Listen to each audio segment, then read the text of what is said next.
Bora lá falar um pouquinho de cálculo daquilo que a gente chama de férias proporcionais. Como é que funciona? O que é férias proporcionais? Até agora você já está sabendo de cor e salteado que o período aquisitivo é o período que o empregado tem que trabalhar para que ele ganhe direito às férias, para que ele ganhe o seu vale férias. Esse período é um período de 12 meses. Quem trabalha 12 meses tem direito a receber férias, aquilo que a gente chama de férias integrais, porque o período aquisitivo foi integralmente cumprido. Agora imagine a seguinte situação: se alguém foi contratado num determinado dia e antes de completar um ano de contrato foi demitido, por exemplo, antes de cumprir os 12 meses, teve uma ruptura do vínculo e ele trabalhou, por exemplo, 6 meses, isso não tira dele o direito a receber férias.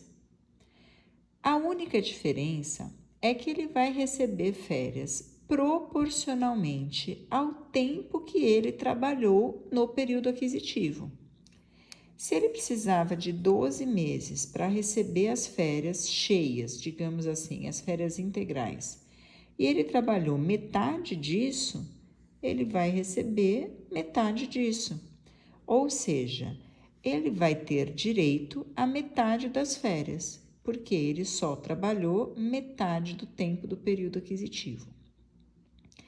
Então, é como se mês a mês, ao longo desse período aquisitivo, a pessoa fosse recebendo um pedacinho das férias. Mês a mês, essa pessoa recebe um pedacinho das férias, ou melhor, adquire o direito a ter um pouquinho de férias.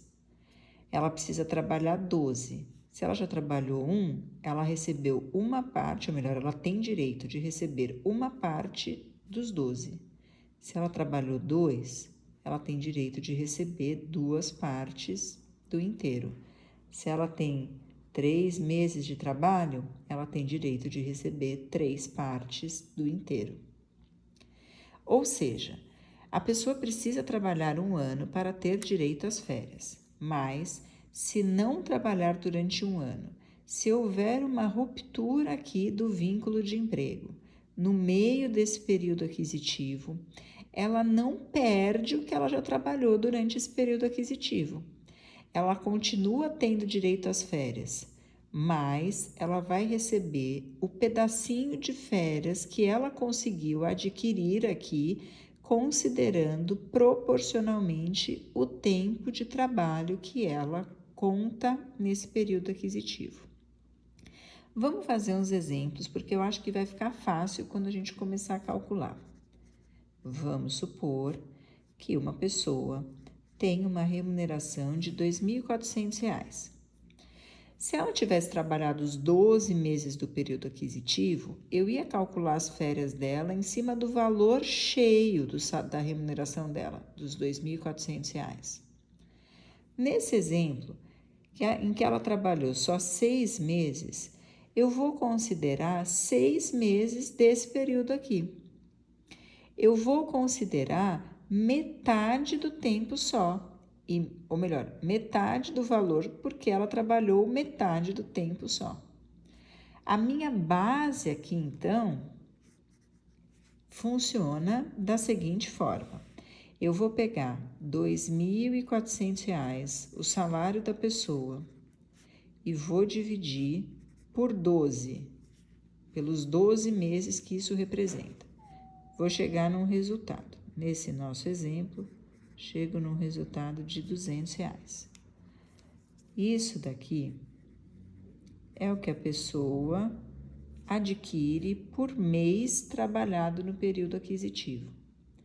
Nesse exemplo que eu dei, quantos meses a pessoa trabalhou no período aquisitivo? 6 meses. Então, fica fácil. Eu vou pegar o valor do mês e multiplicar pela quantidade de meses que a pessoa trabalhou no período aquisitivo. Neste exemplo, o salário de férias desta pessoa é R$ 1.200. Se fosse integral, R$ 2.400. Como é proporcional, eu vou calcular, de acordo com a quantidade de meses, 1.200. Mas eu tenho certeza que você lembra que, além do salário de férias, o empregador tem que pagar aquilo que a gente chama de terço de férias ou de terço constitucional. Esse terço de férias incide sobre o valor que a gente acabou de calcular. Não é sobre o valor da remuneração cheia, é sobre o valor do que a gente chama de salário de férias. 1/3 de 1.200, ou seja, se eu pegar 1.200 e dividir por 3, o resultado que isso vai gerar para mim é de um adicional de R$ 400.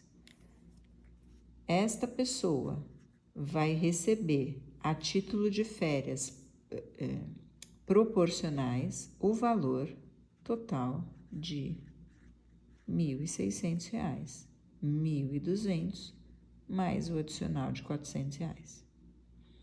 Dá para fazer isso com a quantidade de meses que você quiser. Quer ver?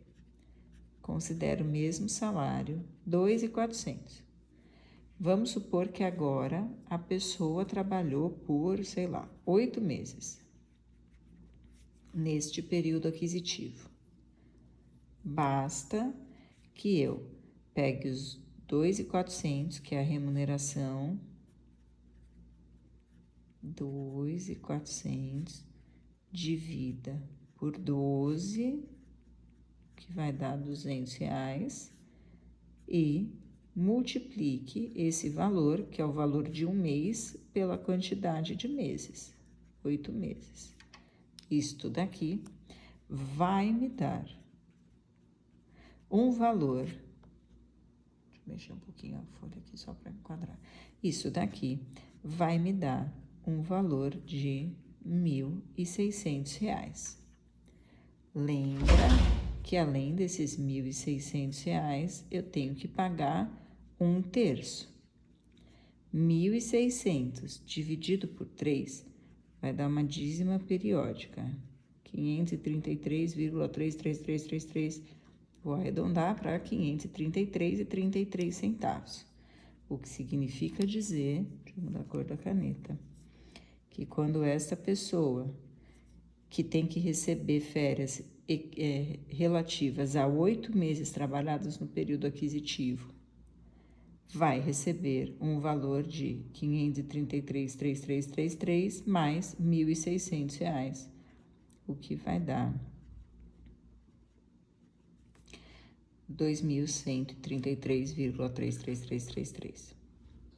Se fosse um mês, pego o salário dessa pessoa, 2.400, divido por 12, vou saber o valor de um mês.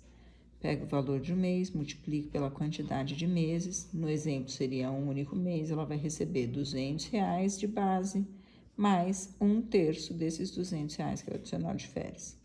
Se fossem 2 meses, 3 meses, a quantidade de meses que for. Eu vou olhar o período aquisitivo, vejo quantos meses foram trabalhados, e aí eu faço sempre esta mesma conta.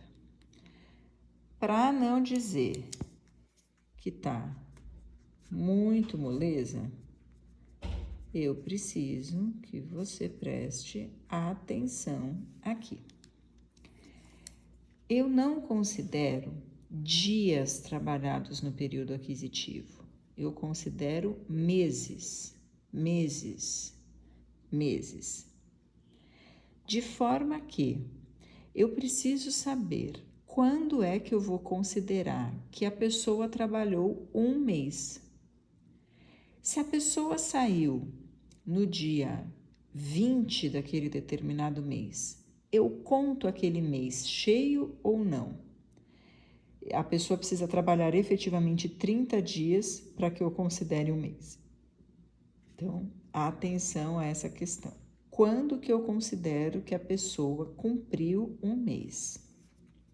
Sempre que o tempo de trabalho for maior do que 15 dias, eu considero o mês cheio, ou seja, eu considero um mês a mais aqui no meu período aquisitivo. Se a pessoa trabalhou no período aquisitivo um determinado tempo e eu verificar que em um mês ela trabalhou menos do que 15 dias, não conto esse mês para fins de cálculo. Vamos dar um exemplo. A pessoa começou a trabalhar dia 20/8/2021. Aí ela saiu do trabalho dia 1/10/2021. Não trabalhou um ano. Quantos meses essa pessoa trabalhou para fins de cálculo de férias proporcionais? Para saber isso, eu vou ter que desenhar assim mesmo. Do dia 20/8/2021 até o dia 19/9/2021, um mês. Do dia 20/9/2021 até o dia 19/10/2021, ela completaria outro mês. Mas ela foi demitida, saiu do trabalho dia 1/10, ou seja, antes de fechar o mês inteiro dela, que aconteceria no dia 19. Do dia 20/9 até o dia que ela foi demitida, 1/10, passou mais do que 15 dias? Se sim, eu considero que aqui teve um mês de serviço. Se não, eu não considero esse mês para fim de cálculo de férias. No nosso exemplo, no dia 1/10/2021, ela vai ter trabalhado, eu não lembro se mês 9, opa, bati sem querer, não sei se mês 9 tem 30 dias, né? Mês 9 tem 30 dias. Então, no dia 1/10/2021, ela vai ter trabalhado apenas 10 dias, 11 dias, considerando que ela trabalhou dia 1. Do início da contagem do mês dela, do aniversário do contrato dela, até o dia que ela foi demitida, tem 11 dias trabalhados. 11 dias trabalhados é menos do que 15 dias, ou seja, aqui não é mês para fins de cálculo de férias. Aqui ela tem um mês. Vou calcular as férias proporcionais desta pessoa aqui, desta empregada. Quantos meses eu vou colocar na conta das férias proporcionais dela? Apenas um mês, que foi o que ela trabalhou. Porque o outro período que ela trabalhou, como foi um período inferior a 15 dias, não considero como sendo o mês inteiro trabalhado. Ok? Então, deixa eu até aumentar aqui. Então, lembra, eu vou pegar desde o dia que a pessoa entrou, desde o dia que a pessoa entrou e vou contando mês a mês, faço uma tabelinha. Começo, fim, começo, fim, começo e fim, até o mês em que a pessoa foi demitida. Nesse mês em que a pessoa foi demitida, eu interrompo ele no meio com a data da demissão e vejo se do início do aniversário, né, do dia em que aquele contrato de trabalho faz aniversário, até o dia, a lei de La Paz mexe aqui na minha base, treme tudo, até o dia que essa pessoa foi demitida, eu vejo quantos dias passou. Mais do que 15 dias, considero mês. Menos do que 15 dias, finjo que aquele mês não existiu. E uma vez compreendendo quantos meses aquela determinada pessoa trabalhou, eu consigo calcular o valor das férias proporcionais que ela tem. Parece difícil, mas não é, né? Então, vamos confiando na possibilidade da gente fazer cálculos sem enlouquecer. Espero que vocês tenham entendido e gostado. Até daqui a pouquinho. Um beijo e tchau.